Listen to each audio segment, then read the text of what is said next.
할렐루야, 지난밤 평안하셨습니까? 오늘 이 하루의 첫 시간 주님 앞에 나오신 여러분들을 환영하고 축복합니다. 함께 기도함으로 오늘 예배를 시작하도록 하겠습니다. 사랑과 내가 마신 아버지 하나님 감사합니다.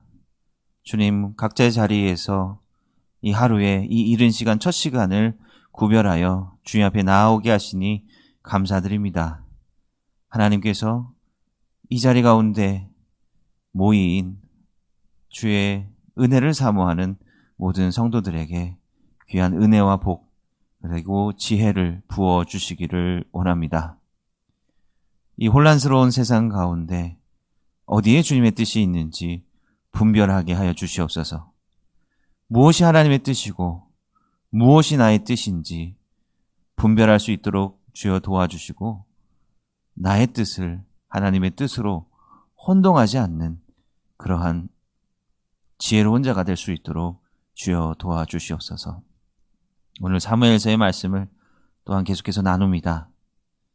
주님께서 사울과 다윗을 통해 보여주시는 그 이야기들을 통해 우리가 어떤 자가 되어야 되는지, 우리가 어떠한 자로 이 세상 가운데 서야 되는지 분명히 깨달아 아는 저희들 될 수 있도록 주여 도와주시옵소서. 예수님의 이름으로 감사하며 기도합니다. 아멘. 오늘 함께 나눌 말씀은 사무엘상 23장 29절부터 24장 7절까지의 말씀입니다. 다윗이 거기서 올라가서 엔게디 요새에 머무니라. 사울이 블레셋 사람을 쫓다가 돌아오매 어떤 사람이 그에게 말하여 이르되 보소서 다윗이 엔게디 광야에 있더이다 하니 사울이 온 이스라엘에서 택한 사람 3,000명을 거느리고 다윗과 그의 사람들을 찾으러 들염소 바위로 갈새 길가 양에 우리에 이른즉 굴이 있는지라. 사울이 뒤를 보러 들어가니라. 다윗과 그의 사람들이 그 굴 깊은 곳에 있더니 다윗의 사람들이 이르되 보소서 여호와께서 당신에게 이르시기를 내가 원수를 내 손에 넘기리니 내 생각에 좋은 대로 그에게 행하라 하시더니 이것이 그 날이니이다 하니 다윗이 일어나서 사울의 겉옷자락을 가만히 베니라. 그리한 후에 사울의 옷자락 뱀으로 말미암아 다윗의 마음이 찔려 자기 사람들에게 이르되 내가 손을 들어 여호와의 기름 부음을 받는 내 주를 치는 것은 여호와께서 금하시는 것이니 그는 여호와의 기름 부음을 받은 자가 됨이니라 하고 다윗이 이 말로 자기 사람들을 금하여 사울을 해하지 못하게 하니라. 사울이 일어나 구레에서 나가 자기 길을 가니라. 아멘. 우리가 이 세상을 살아가면서 무엇이 하나님의 뜻인가 이것을 깨닫는 것은 결코 쉬운 일이 아닙니다.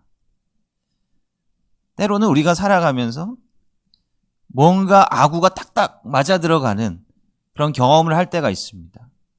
그리고 이제 그러한 경험을 통해서 나에게 어떤 기회가 주어질 때가 있는 것이죠. 그러면 그때 우리는 어떤 생각을 하게 되죠? 이것은 정말 하나님께서 나에게 주신 기회구나. 이것은 나에게 주어진 하나님의 뜻이구나. 이렇게 생각을 하고 그것이 하나님의 뜻이라고 믿고 그 기회를 잡으려 할 때가 있다라고 하는 것입니다. 그런데 그것이 진정으로 항상 하나님의 뜻이 될 수 있는가? 여기에 대한 좀 고민을 해봐야 될 것 같습니다. 예수님께서 공생애를 시작하시기 전에 40일 동안 금식 기도를 하시고요. 사단에게 3가지 시험을 받으셨습니다. 이 3가지 시험이라고 하는 게 뭐죠? 바로 사단이 예수님에게 전해주는 왜곡된 하나님의 뜻이다라고 하는 거죠. 사단은 예수님의 능력을 알고 있었습니다. 사람들에게 떡을 만들어줄 수 있는 능력을 가지신 분이다라고 하는 것도 알고 있었고 높은 곳에서 떨어질 때 천사들이 예수님을 받아줄 수 있는 그런 존귀한 분이다라고 하는 것을 알고 있었습니다. 그리고 이 세상에 진정한 왕이 되실 분이라고 하는 것도 알고 있었죠. 사단은 예수님에게 도전하는 겁니다. 당신이 그러한 능력을 가지고 있으니 이것을 하나님의 뜻으로 잘 깨닫고 이 세상 가운데 그 하나님의 뜻대로 행해야 된다. 그 뜻이 뭐냐? 돌을 떡으로 만들어서 사람들에게 다 나눠주라. 그리고 저 성전 꼭대기로 올라가서 떨어져 봐라. 그럼 천사들이 너를 받아줄 것이고 사람들이 그것을 보고 너를 따르지 않겠느냐. 세 번째, 나에게 절하면 이 땅의 모든 권세를 너에게 주겠다.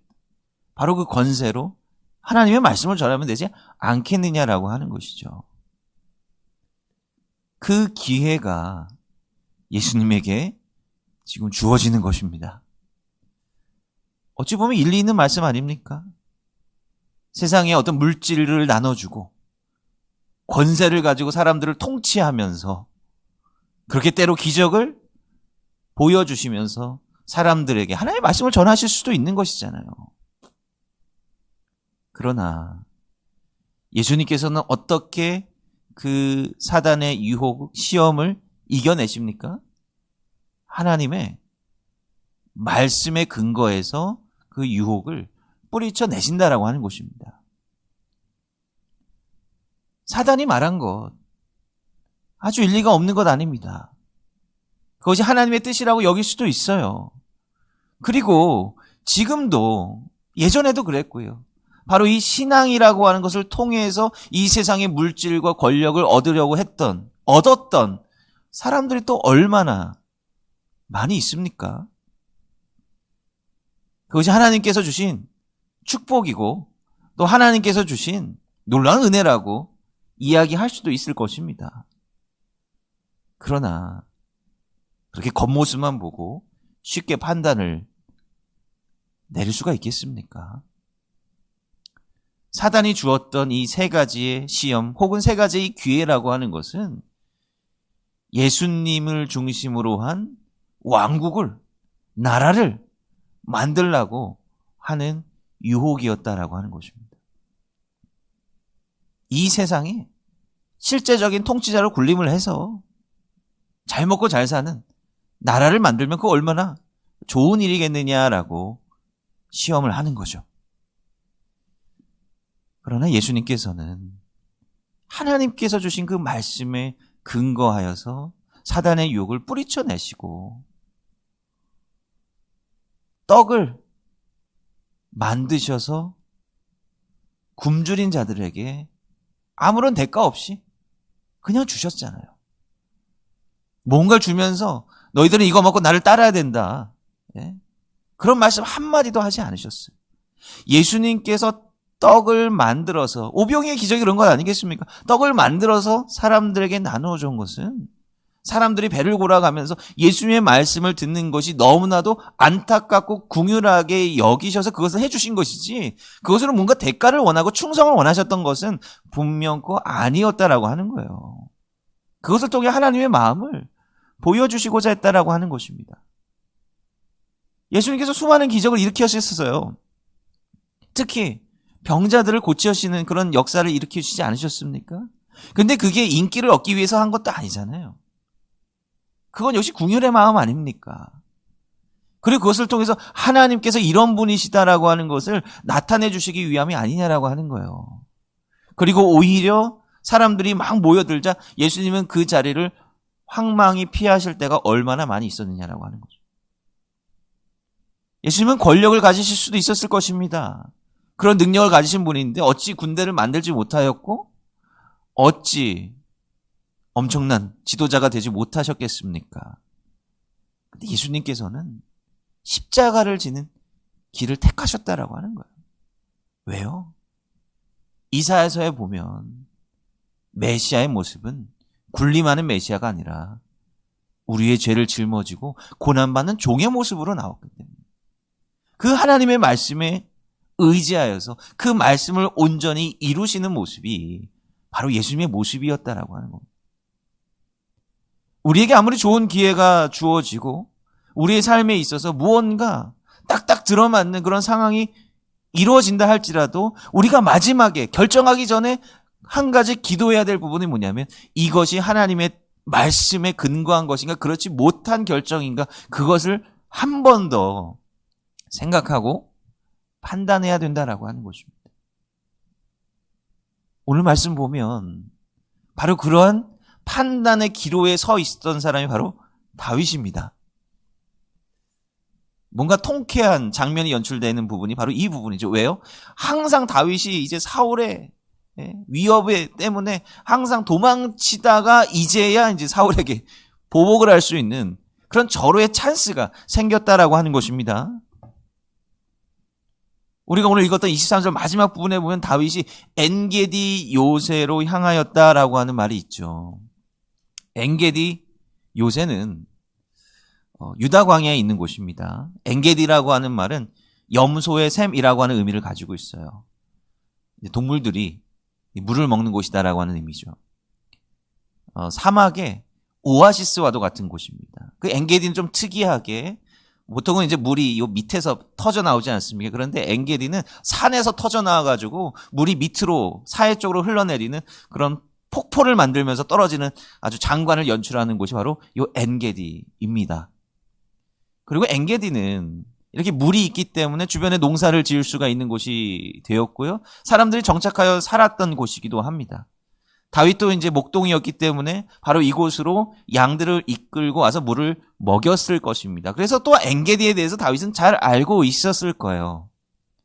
특히 이 엔게디 요새 다윗이 머물렀던 그런 지정학적인 요건들이 있습니다. 그것은 엔게디가 아주 깊은 골짜기였다라고 하는 거예요. 지금 보면 사울의 군대가 3,000명 정도 된다 그러지 않습니까? 다윗은 조금 늘었지만 600명 정도밖에 되지 않아요. 5대1의 싸움 아닙니까? 이거는 평지에서 맞붙게 되면 이거는 당연히 전멸당할 수밖에 없는 전력 아닙니까? 그런데 엔게디는 아주 깊은 골짜기를 형성하고 있기 때문에 아무리 3,000명의 군대가 몰려와도요, 거기 계곡을 따라 올라갈 수 있는 군사들이 뭐 십수명밖에 되지 않습니다. 그 정도로 지리적으로 유리한 고지를 다윗이 점하고 있었다라고 하는 것이고요. 또한 둘째로는 우리가 아둘람에서 보았듯이 요 엔게디 지역에 물이 흐르고 석회 지역이다 보니까 굴들이 또 그렇게 많거든요. 그래서 숨을 데가 많고 또 굴들을 보면 여기저기 이어져 있는 굴들도 많이 있습니다. 마치 미로처럼 얽히설켜 있는 거죠. 그래서 여기저기 좀 도망갈 수 있는 통로들도 잘 마련이 될 수 있었기 때문에 이 다윗이 엔게디에 숨어 들어갔다라고 하는 것입니다. 블레셋 사람들 때문에 다윗을 쫓다가 다른 길로 방향을 틀었던 사울이 다시 엔게디 쪽으로 방향을 트는 겁니다. 자, 그때 어떤 일이 일어나요? 흥미로운 재미있는 일이 일어나죠. 사울이 뒤를 보러 어떤 굴에 들어갔다는 거예요. 큰 일을 보러 굴에 들어간 겁니다. 뭐 옛날에는 뭐 조명이나 뭐 이런 게 있겠어요. 아주 깜깜한 거죠. 특히 이제 뭐 볼일 보러 가는 거니까 뭐 불을 밝힐 이유나 이런 것이 전혀 없지 않습니까? 정말로 깜깜하면요, 정말 옆에 누가 있어도 인기척을 느끼지 못할 정도로 그렇게 어두컴컴한 그런 느낌을 받게 됩니다. 깊은 굴 속에 들어가면 그런 느낌을 받게 되거든요. 사울이 평화롭게 뒷일을 보고 있는데 마침 사울이 들어온 굴이 어디 굴이냐, 바로 다윗과 그의 수하들이 숨어 있었던 굴에 하필이면 들어온 겁니다. 그래서 아무것도 모르고 태연자약하게 볼일을 보고 있는 이 사울의 모습을 보고 다윗의 신복들이 신호를 주는 거죠. 사울을 여기서 제거해야 된다. 신복들이 생각할 때 그건 하나님께서 주신 기회예요. 하나님께서 주신 기회니까 이 기회를 잘 이용해서 사울을 제거해야 된다라고 하는 거죠. 우리가 생각해도 그렇지 않습니까? 아니, 이렇게 사울이 다윗 앞에 위치하게 될 때가 뭐 그런 기회가 얼마나 더 있겠어요.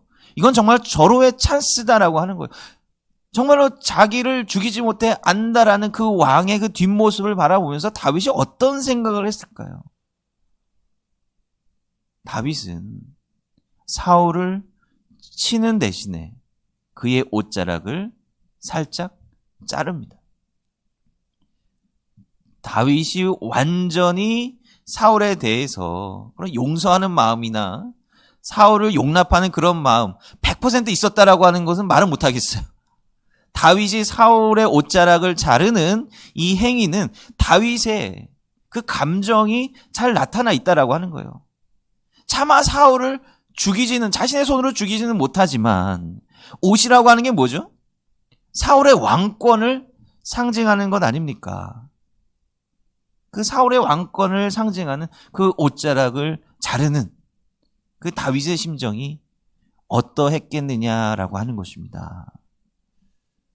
물론 이 옷자락은 나중에 다윗이 사울에게 보여주면서 내가 당신을 죽일 수 있었음에도 불구하고 죽이지 않았다, 해치지 않았다. 나는 당신의 라이벌이 아니고 정말 당신을 해칠 생각이 조금도 있지 않다라고 하는 걸 보여주기 위한 증표로 사용하기도 했지만 그 옷자락을 자르는 그 다윗의 심정이 어떠했겠느냐라고 하는 거예요. 복수하고 싶지만 그러지 못하는, 억눌렀던 다윗의 마음을 우리가 읽을 수 있지 않겠습니까? 중요한 것은 무엇이 그렇게 다윗의 복수심을 억눌렀느냐라고 하는 거예요. 이게 중요하다라고 하는 거죠. 다른 사람들은 이것이 다 하나님의 뜻이고 하나님께서 주신 절호의 찬스다라고 철석같이 믿고 다윗에게 그렇게 행하라고 독촉을 했는데 다윗 한 사람만은 그러지 않았다라고 하는 것이죠. 다윗은 하나님의 말씀 때문에 그러했다라고 하는 것입니다. 24장 6절의 말씀을 제가 다시 한번 읽어보도록 하겠습니다. 자기 사람들에게 이르되 내가 손을 들어 여호와의 기름 부음을 받은 내 주를 치는 것은 여호와께서 금하시는 것이니 그는 여호와의 기름 부음을 받은 자가 됨이니라. 여호와의 기름 부음 받은 자를 제거할 수 없고 해칠 수가 없기 때문에 나는 사울을 해치지 못한다라고 하는 거예요. 그의 감정을 억눌러게 만들었던 것은 바로 하나님의 뜻, 하나님의 말씀이었다라고 하는 것입니다. 모든 상황이 나로 하여금 선택의 여지가 없게 만들면에도 불구하고 마지막에 억누르게 했던 것이, 다윗에게 죄를 짓지 않게 했던 것이 바로 하나님의 뜻이었다라고 하는 것입니다. 그렇기 때문에 사실 참 두려운 일이에요. 무언가 우리 삶에 형통하고 기회가 생긴다라고 생각했는데 예수님께서 시험을 주었던 사단처럼 지금 다윗이 목도하고 있는 이런 상황과 같이 선한 뜻이 아니라 왜곡된 악한 뜻이 우리에게 주어지고 있는 것일 수 있기 때문에 그렇다라고 하는 거예요. 모든 것이 술술 잘 풀린다고, 모든 것이 하나님의 뜻은 아닐 수 있다라고 하는 것입니다.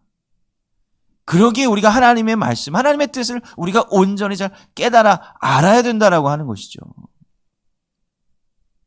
우리가 하나님의 말씀을 매일 이렇게 읽고 묵상하고 또 말씀을 나누는 이유가 무엇입니까? 하나님의 뜻이 무엇인지 온전히 분별하고 헤아리기 위함 아니냐라고 하는 거예요. 우리의 감정이, 우리의 판단이 그보다 앞설 때 우리는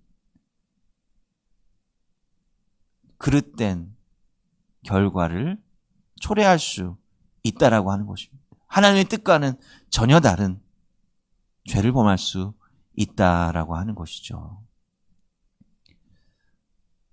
하나님께서 우리에게 주시는 그 말씀을, 그 뜻을 우리 마음 가운데 깊이 새길 수 있기를 원합니다.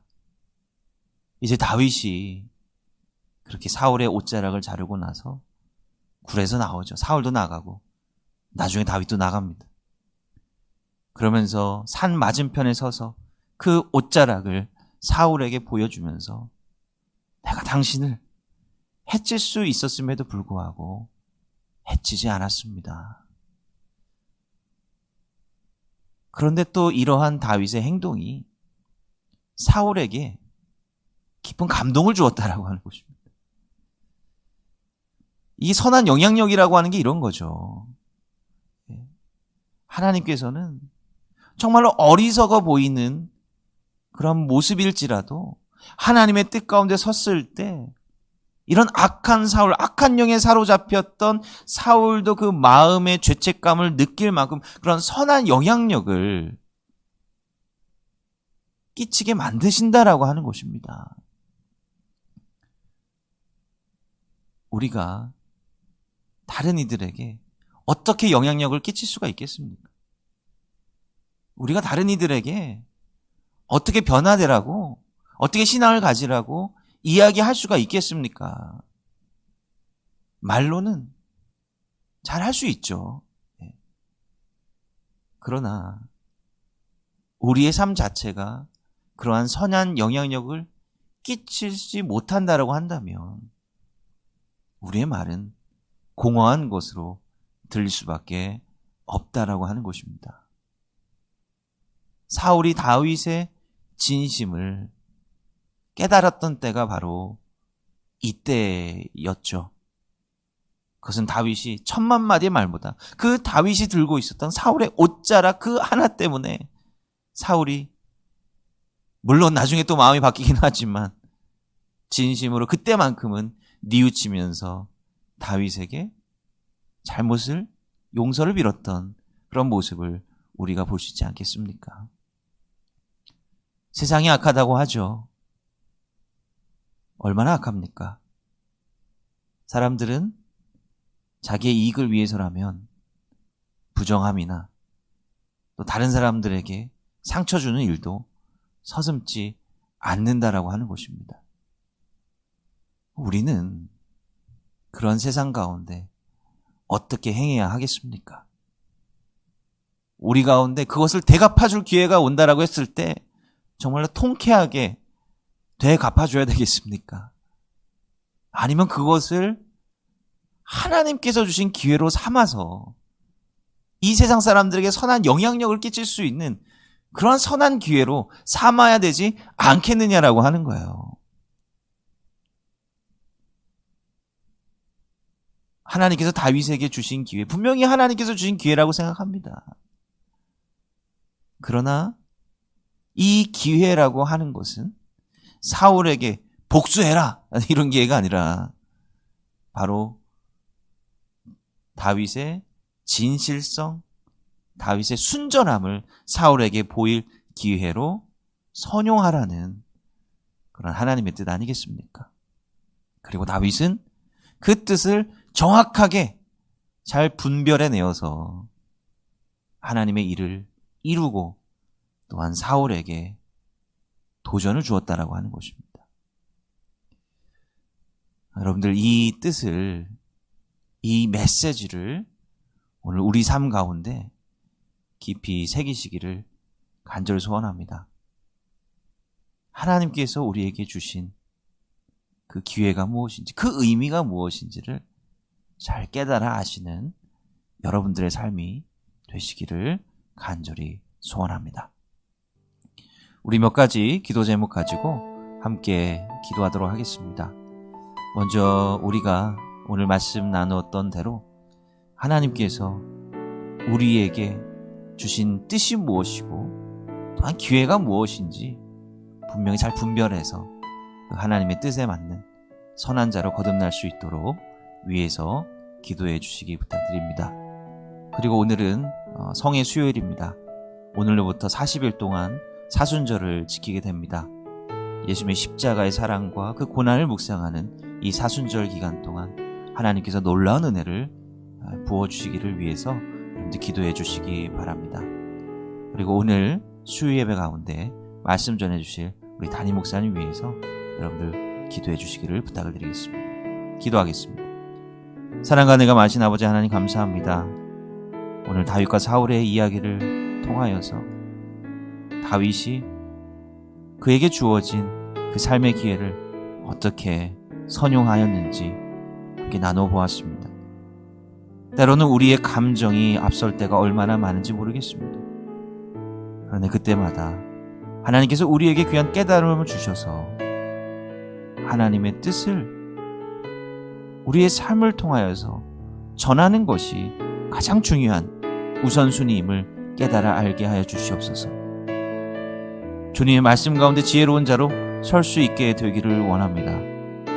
하나님의 말씀을 순전히 따르는 저희들이 될 수 있기를 원하오니 주님 우리의 마음을 붙잡아 주시고 올해 사순절 기간 동안 주님의 십자가를 따르는 삶이 무엇인지 분명히 분별해낼 수 있는 저희들의 삶이 될 수 있도록 주여 도와주시옵소서. 예수의 이름으로 감사하며 기도합니다.